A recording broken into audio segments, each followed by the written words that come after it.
Morning. അപ്പോൾ നമ്മുടെ ഒരു കറി ചട്ടിയിൽ ഇങ്ങനെ തിളച്ചുകൊണ്ടിരിക്കുകയാണ്. നമ്മുടെ വീട്ടിലൊരു തക്കാളിയും ഒരു സവാള ഉണ്ടെങ്കിൽ വളരെ എളുപ്പത്തിൽ നമുക്കൊരു സൈഡ് ഡിഷ് ഉണ്ടാക്കാം. ചോറിന് അധികം ഇൻഗ്രീഡിയൻസ് ഒന്നും വേണ്ട. നമ്മുടെ അച്ചാർ പോലെയോ ഇഞ്ചിക്കറി പോലെയോ ഒക്കെ തൊട്ട് കൂട്ടാൻ പറ്റിയ ഒരു കറിയാണ് കേട്ടോ.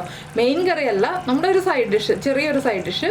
അപ്പോൾ എങ്ങനെയാണ് നമ്മുടെ ഈ ഒരു തക്കാളി അച്ചാർ പോലെയുള്ള അല്ലെങ്കിൽ ഇഞ്ചിക്കറി പോലെയുള്ള കറി തയ്യാറാക്കുന്നത് നമുക്ക് നോക്കാം. നമുക്ക് നമ്മുടെ ഇൻഗ്രീഡിയൻസ് നോക്കാം. നമ്മളിപ്പോൾ ഒരു തക്കാളി എടുത്തിട്ടുണ്ട്, ഒരു സവാള എടുത്തിട്ടുണ്ട്, അത്യാവശ്യം ഒരു 10, 15, 20 അല്ലി വെളുത്തുള്ളി എടുത്തിട്ടുണ്ട്. വെളുത്തുള്ളി നമ്മുടെ ഇഷ്ടത്തിന് എടുക്കാം കേട്ടോ. കൂടുതൽ എടുക്കാം, കുറച്ചെടുക്കാം. കൂടുതൽ എടുക്കുകയാണെങ്കിൽ ടേസ്റ്റ് കൂടുതലുണ്ടാവും. കുറച്ച് 2-3 തണ്ട് കറിവേപ്പിലയും എടുത്തിട്ടുണ്ട്. ആദ്യം നമുക്ക് ഈ സവാള ഒന്ന് നീളത്തിൽ കട്ട് ചെയ്തെടുക്കാം. അതിനുശേഷം ഒന്ന് കുറുകെ കട്ട് ചെയ്തെടുക്കാം, ചെറുതായിട്ട് കട്ട് ചെയ്തെടുക്കാം. അതുപോലെ തന്നെ തക്കാളിയും ചെറുതായിട്ടൊന്ന് കട്ട് ചെയ്തെടുക്കാം. വെളുത്തുള്ളി അങ്ങനെ തന്നെ ചേർക്കാം, ഇല്ലെങ്കിൽ രണ്ടായിട്ടൊന്ന് കട്ട് ചെയ്ത് ചേർക്കാം. ഞാനിപ്പോൾ ചെറിയ അല്ലി വെളുത്തുള്ളി ആയതുകൊണ്ട് മുഴുവനെ ചേർക്കാണ്, കട്ട് ചെയ്യുന്നില്ല. പിന്നെ നമുക്ക് വേണ്ടത് ഒരു ചെറിയ നെല്ലിക്ക വലിപ്പത്തിൽ വാളൻപുളിയാണ്. വാളൻപുളി അത്യാവശ്യം കൂടുതൽ വെള്ളത്തിൽ, കുറച്ചധികം വെള്ളത്തിൽ തന്നെ നമുക്ക് പിഴിഞ്ഞെടുക്കാം. കുറച്ച് വെള്ളത്തിലല്ല, കുറച്ചധികം, ഒരു 1-1.5 കപ്പ് വെള്ളത്തിൽ പിഴിഞ്ഞെടുക്കാം. ഇത്രയും റെഡിയാക്കിയിട്ട് നമുക്ക് ബാക്കി കാര്യങ്ങളിലേക്ക് കിടക്കാം. അപ്പോൾ നമ്മുടെ തക്കാളിയും സവോളയും നമ്മൾ കട്ട് ചെയ്തെടുത്തിട്ടുണ്ട്. ഇനി നമുക്ക് നമ്മുടെ കറി ഉണ്ടാക്കാൻ തുടങ്ങാം. ഞാനിപ്പോൾ ഒരു ചട്ടി ചൂടാക്കാൻ വെച്ചിട്ടുണ്ട്. ചട്ടിയിലേക്ക് വെളിച്ചെണ്ണയാണ് ചേർക്കുന്നത്. വെളിച്ചെണ്ണ ഒന്ന് ചൂടായി തുടങ്ങട്ടെ. ഇതിലേക്ക് നമുക്ക് പച്ചമുളക് വേണമെങ്കിൽ ചേർക്കാം കേട്ടോ. 2-3 പച്ചമുളക് റൗണ്ടിൽ കട്ട് ചെയ്ത് ചേർക്കാം. ഞാൻ പച്ചമുളക് ചേർക്കുന്നില്ല. പച്ചമുളകിന് പകരം മുളക് പൊടിയാണ് ചേർക്കുന്നത്. വെളിച്ചെണ്ണ ഒന്ന് നന്നായിട്ട് ചൂടായി വരുമ്പോൾ നമുക്കിതിലേക്ക് ആദ്യം കടുക് ചേർത്ത് കൊടുക്കാം. 1 ടീസ്പൂൺ കടുക്. കടുകൊന്ന് പൊട്ടി തുടങ്ങട്ടെ. കടുക് പൊട്ടി തുടങ്ങുമ്പോൾ നമുക്കൊരു 1/4 ടീസ്പൂൺ ഉലുവയും കൂടി ചേർത്ത് കൊടുക്കാം.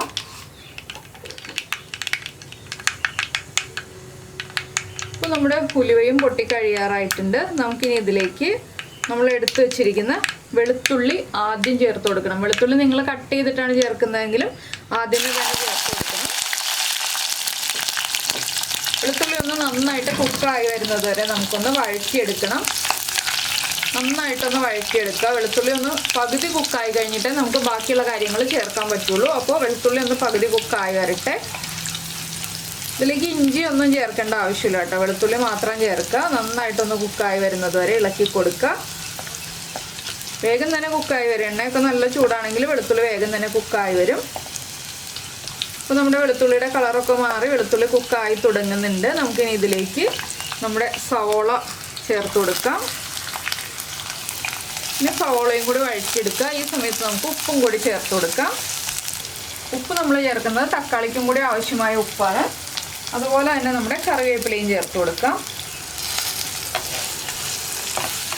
ഇനി സവോളയുടെ കളറൊക്കെ ഒന്ന് മാറി വരുന്നത് വരെ നമുക്ക് നന്നായിട്ട് വഴറ്റിയെടുക്കാം. അപ്പോൾ നമ്മുടെ സവോളയൊക്കെ നന്നായിട്ട് ബ്രൗൺ ആയി വന്നിട്ടുണ്ട്. നമുക്കിതിലേക്ക് ആദ്യം മഞ്ഞൾപ്പൊടി ചേർത്ത് കൊടുക്കാം.